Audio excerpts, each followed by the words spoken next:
आज आप लोगों ने नगर पालिका में थोड़ा प्रदर्शन किया है, किस तरह का प्रदर्शन था और क्या मांग रहे हैं आप? नगर पालिका में हम लोगों ने प्रदर्शन शुरुआत कोई नहीं की थी।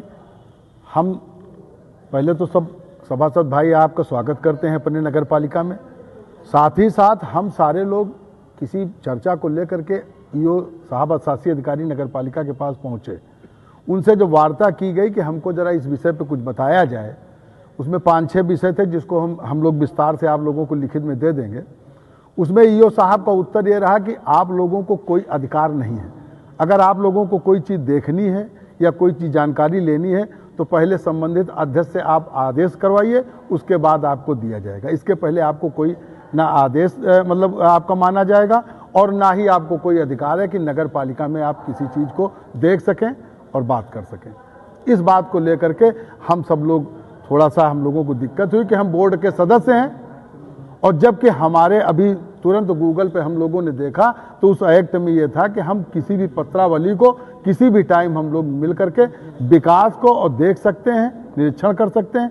उसके बाद भी उन्होंने कहा कि नहीं हम इसको नहीं मानते।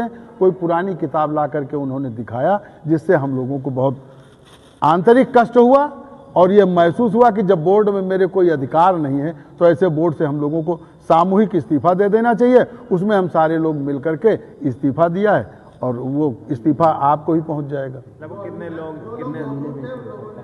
लोग हम लोग करीब 15-16 लोग थे, 15-16 लोगों ने, और बाकी कुछ लोग नहीं थे जिनकी मोबाइल पर संतुष्टि आई है कि नहीं वो भी हमारे साथ हैं।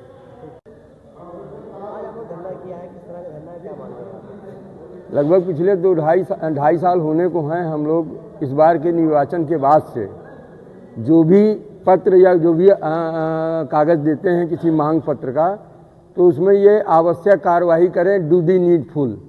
अब वो आवश्यक कार्यवाही करने का लेटर यहाँ घूमता रहता है, काम होने का कोई प्रश्न नहीं उठता। जब हम लोग आज इन सब बातों को लेके गए तो ईओ साहब का कहना था कि आप लोगों का कोई अधिकार नहीं है किसी भी कागज़ को देखने का, निरीक्षण करने का, न ही नगर पालिका में कोई ऐसा विषय रखने का जो बोर्ड से अलग हो। तो हम लोगों ने कहा बोर्ड बैठक बुला लो, तो बोर्ड बैठक बुलाने से भी इनकार किया, कहा यह अध्यक्ष की अनुमति से बुलाया जाता है। तो फिर सभासदों का जब कोई रोल ही नहीं है, जब हमारे कोई अधिकार नहीं है, इसलिए हम लोगों ने इस्तीफा दे दिया। जानकारी में यह भी आया है कि शहर में ज़मीनें पहले ढूंढी जाती हैं, ढूंढने के बाद उसको फिर से कब्जा करा दिया जाता है।